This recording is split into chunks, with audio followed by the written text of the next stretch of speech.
Welcome to our lesson 1.4 on prime factorization. So you're going to listen to this and copy this down into your notebook. Along the way I'm going to ask you to pause and solve some problems, and I'm going to look for those problems tomorrow in your notebook to make sure you're actually solving them. So let's get started.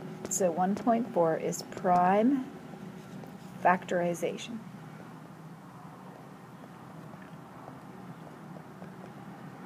So just a quick reminder, what does prime mean? So prime is a number greater than 1, so it can't be 1.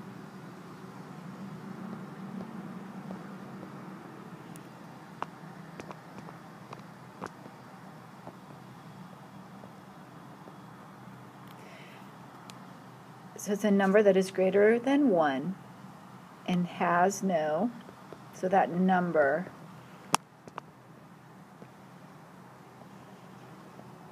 has no positive divisors. So meaning, so let's just write this, has no positive divisors.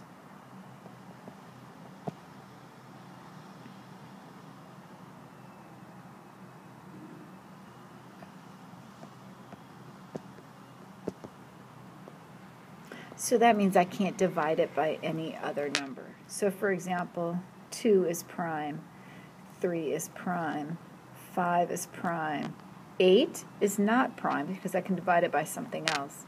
7 is prime. So those are some examples of some prime numbers. So for prime factorization, we want to factor out our big numbers into our small prime numbers.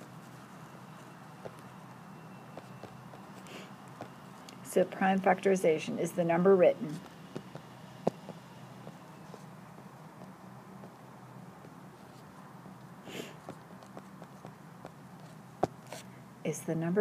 as a product, so meaning we're multiplying, of its prime factors.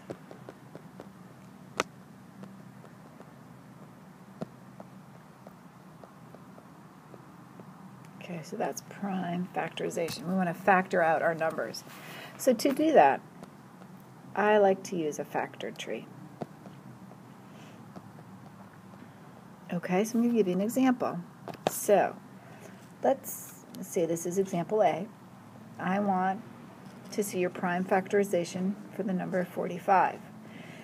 So I think about what two numbers can go into 45, and I know 5 times 9 is 45. And then I circle my prime numbers. I know 5 is prime, but 9 is not because I know 3 times 3 is 9. So I'm going to circle my prime numbers just to keep myself organized. And then if I want to write this out, I know 45 is 5 times 3 squared. So that's 45 prime factorization. So let's try another one. This is example B. Let's factor out 112. Sometimes you can't see the answers, but let's try starting by dividing by 2. So I know if I divide 112 by 2, I will get 56. We know 2 is prime, so we're going to circle that. I know 2 times 28 gives me 56. I know 2 is prime again. I know 2 times 14 is 28. And I know 2 times 7 is 14. I've circled all my prime numbers, so now I'm going to write those out.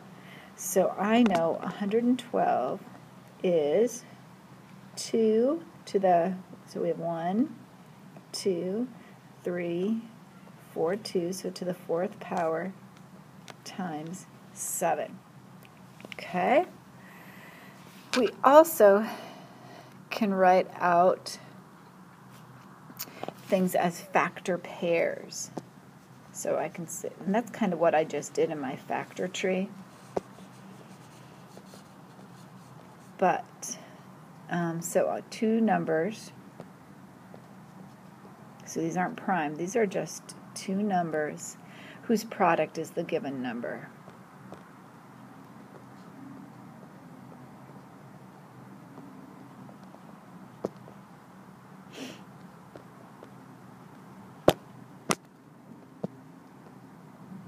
Okay, so these are factor pairs, and that's kind of what I did in my factor tree.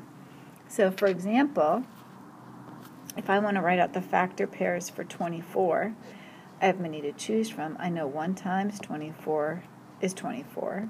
I can work my up to 2 times 12, 3 times 8, and 4 times 6. So those are all factor pairs of 24, and those are choices that I could use in my factor tree. So now I'm going to have you try some on your own. So I'm going to have you try example 1 and 2 on your own. Please leave plenty of space in between. Show all your work, and I want you to do factor trees, factorization for 18 and 51. When you're done, start up the video again and I'll give you some more examples. Alright, so some other things we want to know. So I might give you another example. Example number 3. So I want to know, what is the greatest perfect square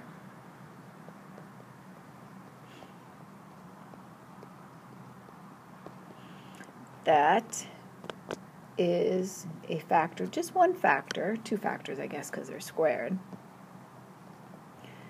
of, and I could give you a number, so I'm going to give you a number of 1575. Okay, but just a little reminder. So remember perfect squares. What is a perfect square? Do you remember? So perfect squares are when you have the number squared. So 4 is a perfect square.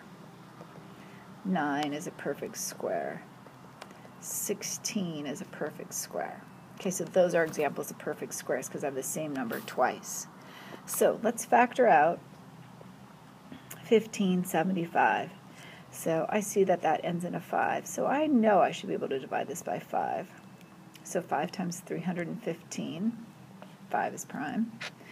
315 up, it ends in a 5 again, so I can divide by 5. 5 is prime. So 5 times 63 is 315.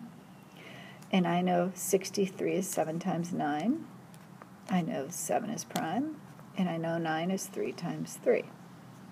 So let's see, where do we see some perfect squares? Well, I see 5, and 5 is a perfect square. So I know 5 times 5 is one example. We should see one more in there, and that would be 3 and 3.